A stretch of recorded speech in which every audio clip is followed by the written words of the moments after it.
This Thursday, Ontario goes to the polls. But ever since PC leader Doug Ford called the election about a month ago, it hasn't been top of mind for many Ontario voters. It's the first winter election anybody can remember. It's a snap election that the Premier, Doug Ford, called early, more than a year early. That's Jeff Gray, the Globe's Ontario politics reporter. And it's certainly, I think most people would agree, has flown under the radar, partly because the radar is currently trained on Washington and President Donald Trump and his threat to impose tariffs and possibly use economic force to absorb the whole country. That has been Doug Ford's narrative the whole time. He's portrayed himself with sort of a one-track message. I am the guy who can fight and protect Ontario and protect Ontario jobs from Donald Trump. Today, Jeff is here to talk about what you might have missed in this election, the role those potential U.S. tariffs have played, and how all that attention on tariffs have left the opposition parties fighting an uphill battle. I'm Menaka Raman-Wilms, and this is The Decibel from the Globe and Mail. Jeff, great to have you back on the show. Thanks for having me, Menaka. So Doug Ford has been premier since 2018. Just generally speaking, how would you characterize his time in office? Well, he comes into power in 2018 very quickly. He took over the leadership of the PC party, the Progressive Conservative Party, after a scandal sunk Patrick Brown, his predecessor. So the party had a lot of people that had been brought into it by Patrick Brown, and they take power in 2018, and a whole bunch of things go wrong very quickly. Sort of a break things, ask questions later approach to government, appointing a whole bunch of people critics called cronies and people with relationships with the premier or his staff to positions. A whole bunch of messy things happened. Their first budget had a bunch of cuts in it that weren't spelled out very well, and lots of things started to sort of come out of the woodwork. Lots of problems. But of course, he does win another majority in the next election in 2022, right? He does. And then in the second term, we get the Greenbelt fiasco. That's the protected land around the GTA. Doug Ford said, I'm not going to allow developers to build on this land. And then he did. And he did it very quickly. There were resignations. The housing minister resigned. A staffer that had been involved in a very hasty selection process for land, all land that was chosen that was owned by developers with links to the government, and that's now under investigation by the RCMP. So that's one of the things the opposition has said, that this election really is not about Donald Trump or Doug Ford needing a new mandate to deal with the threat of tariffs. It's really about getting ahead of the RCMP. That's what the opposition has said. But despite all these issues that you brought up here, Jeff, Doug Ford is leading in the polls. He looks set to win a third majority.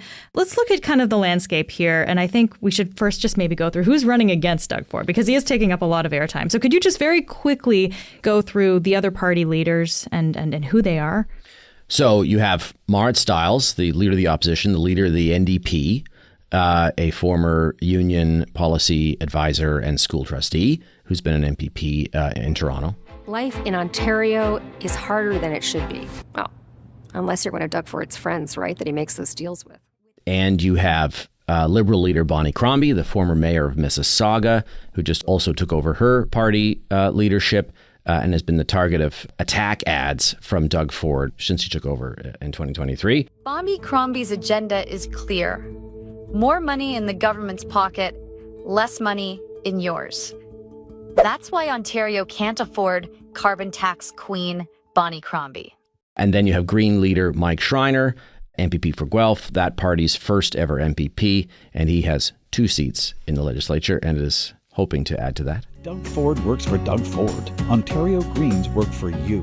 On February 26th. Let's go back to the reasons behind the election here. So, as you mentioned, we didn't need to have an election in Ontario until mid-next year, but Doug Ford has called this election saying he needs a new mandate to deal with the threat of tariffs and everything that's happening out of the U.S. Of course, he does have a majority, but how is Ford actually proposing to deal with the tariffs that might come out of the U.S.?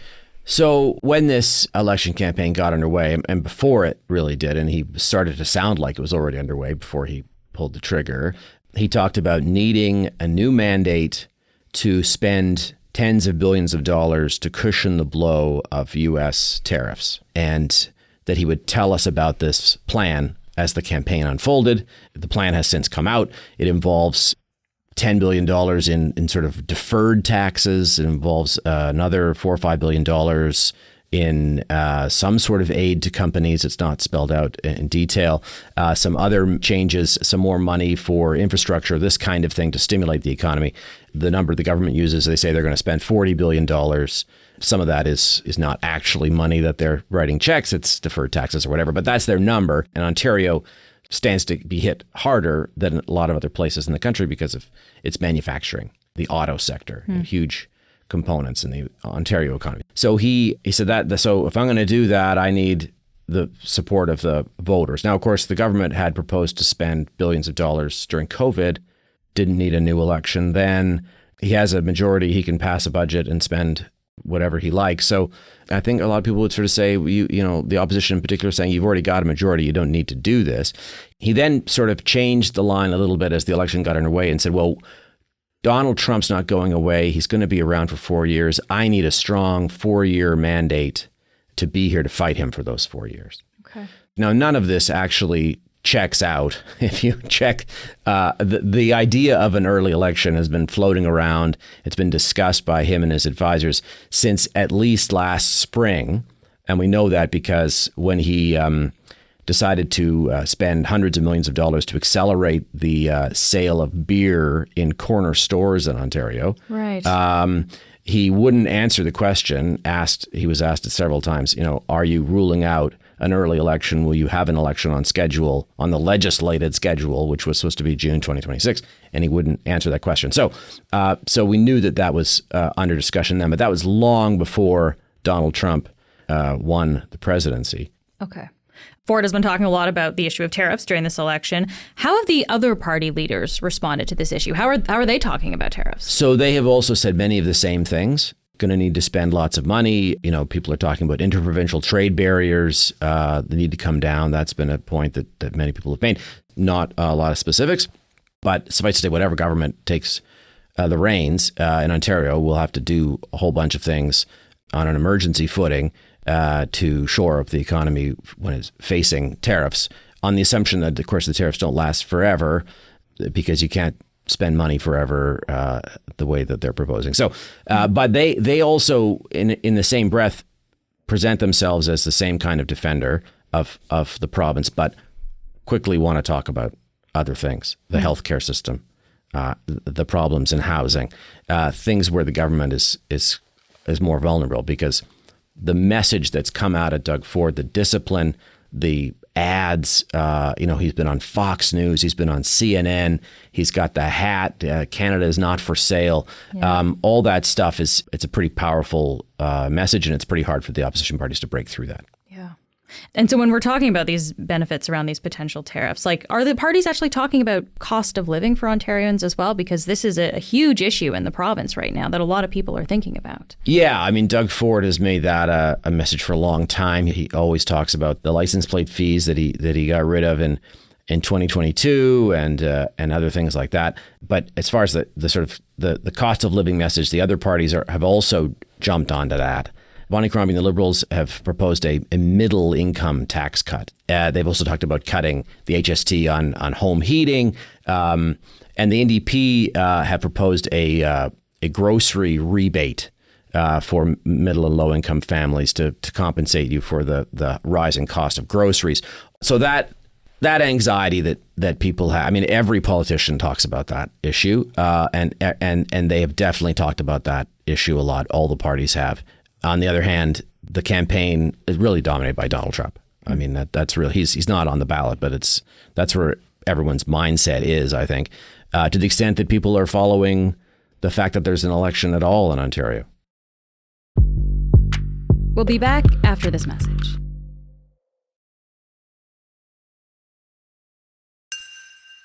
So, Jeff, tariffs have been a big issue in this election, the preoccupation with what's happening in the states. Another top issue, though, is health care. The Liberals in particular have been running on this. They had a big ad campaign, and Bonnie Crombie even launched her campaign initially with a ball cap, and that said, "Real leaders fix health care." So, like, really hammering home this message. What is the state of health care in Ontario, and why is it so top of mind in this election? All the three big parties that we're talking about have said very similar things about what they're going to do. So the problem is we have a personnel shortage. So you have rural ERs closing down or shuttering for at 5 p.m. or shutting for the weekend because they're lacking staff. You have sort of a wave of family doctors who are retiring. You have trouble attracting family doctors both to family medicine. A lot of people who study medicine are going into other paths, and getting them to practice in places where we need them, Northern Ontario, rural areas. That's where the shortage is really being felt.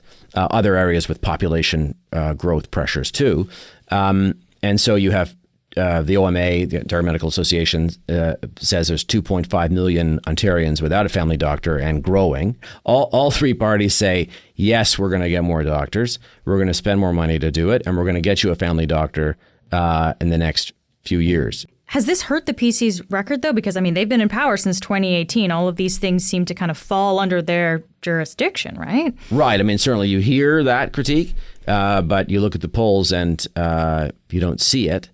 And right before the election, the Conservatives trotted out Jane Philpott, former Liberal cabinet minister, former dean of medicine at Queen's University, and they have appointed her to this sort of blue ribbon fix healthcare task force plan. and then the plan is health teams and other changes, as well as attracting more foreign trained doctors, getting more people to go into family medicine. They're opening spots, opening new medical schools, all to get more doctors into the system. And in the debate, Bonnie Crombie used that as one of her attack lines against Doug Ford.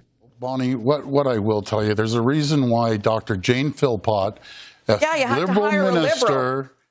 Both Bonnie Crombie and Marit Stiles, the NDP leader, the Liberal leader, both have said the same stuff. They have the added kicker, which is, you've had almost 7 years. Why haven't you done this? Yeah. Let me also ask you about housing, too, because this is a big issue in Ontario as well. What has the Ford government's record been on housing? So starting early on, around 2019, they started bringing in a whole bunch of changes to the way planning is done, housing is approved, and they set a goal of building 1.5 million homes by 2031. Unfortunately, though, they've run into some trouble. Part of it is sort of the economy and interest rates shooting up. That really hurts new construction. So they had these aggressive targets for municipalities and an aggressive target for the province of how many housing starts they wanted, and they weren't going to get anywhere near that. If you do the math, you need 150,000 on average housing starts a year to get to 1.5 million over 10 years. And Ontario hasn't built anywhere near that amount in decades. And while they did have some success and got pretty close to 100,000, things have since sunk back down and the projections don't look good. Now, the government has moved the goalposts on housing starts to try and show that it's going to hit this 1.5 million homes goal by including long-term care home beds as housing starts. Yeah, and they are building more long-term care beds, but they're counting those as homes. And they also faced a whole bunch of criticism for the changes they did make to the rules, the planning rules, the housing policies. A lot of them were aimed at destroying the regime that had been built up by the previous government to control suburban sprawl, to try and get municipalities to build more densely, to preserve farmland. We've already talked about the green belt, but there's more to it than the changes.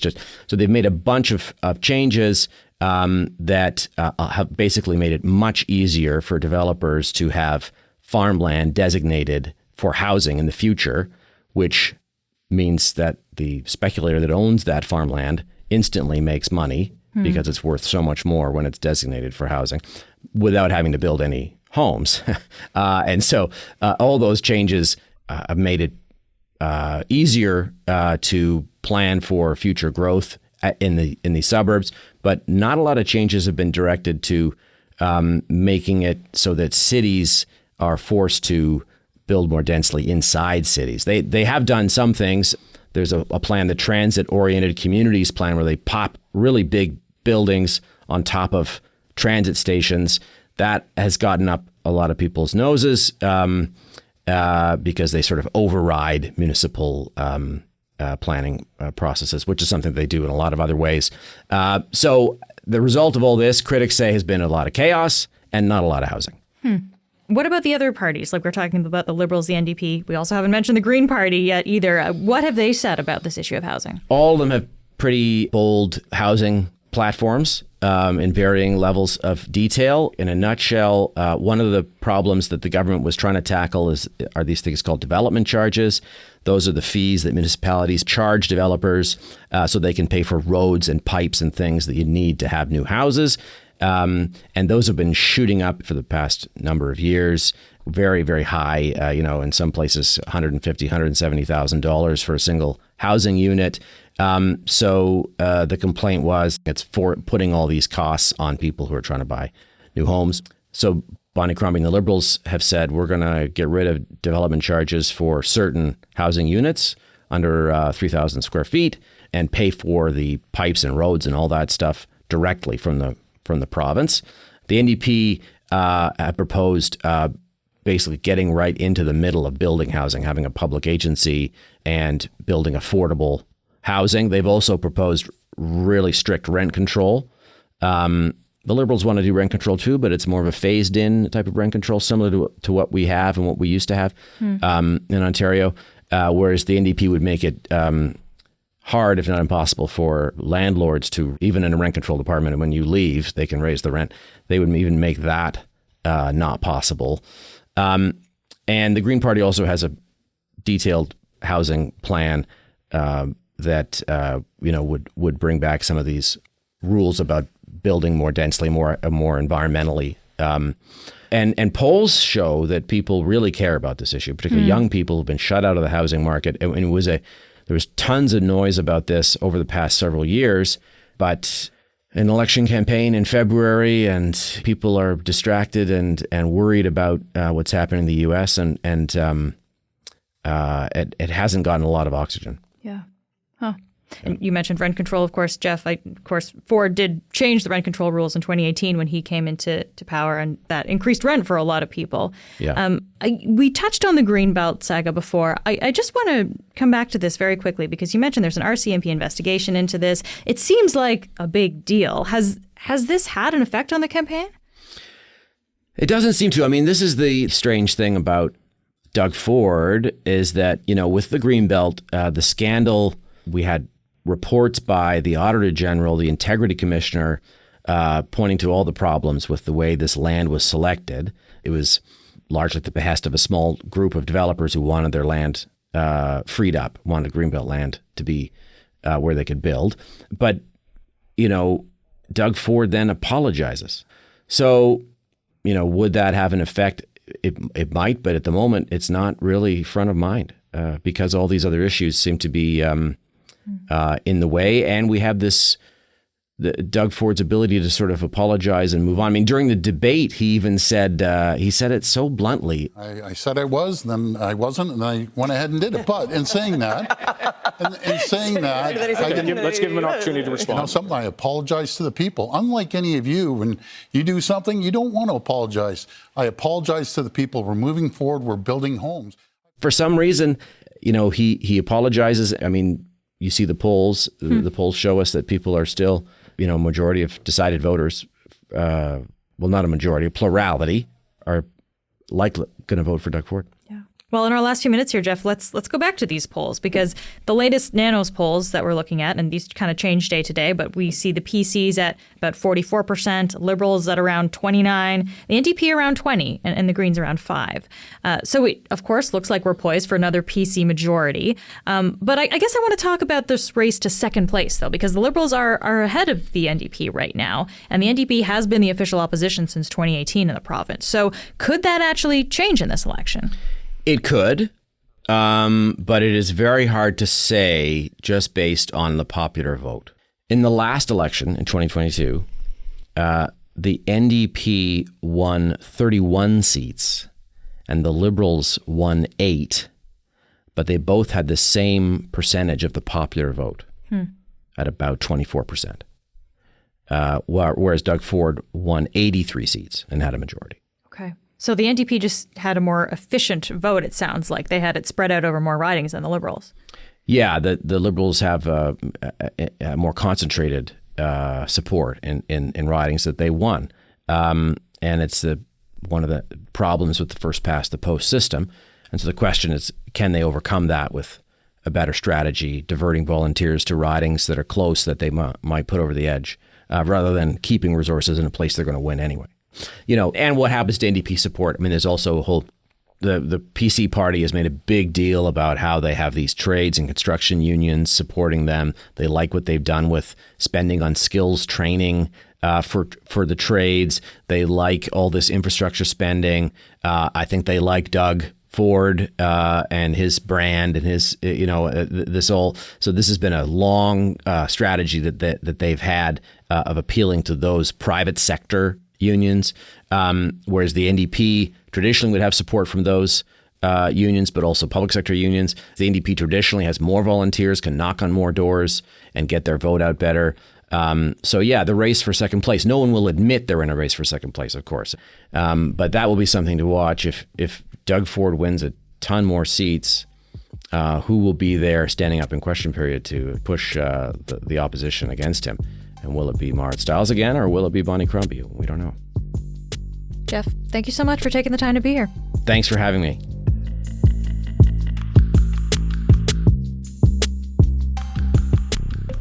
That's it for today.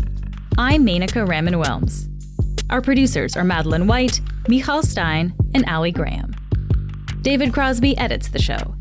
Adrian Chung is our senior producer, and Matt Frainer is our managing editor.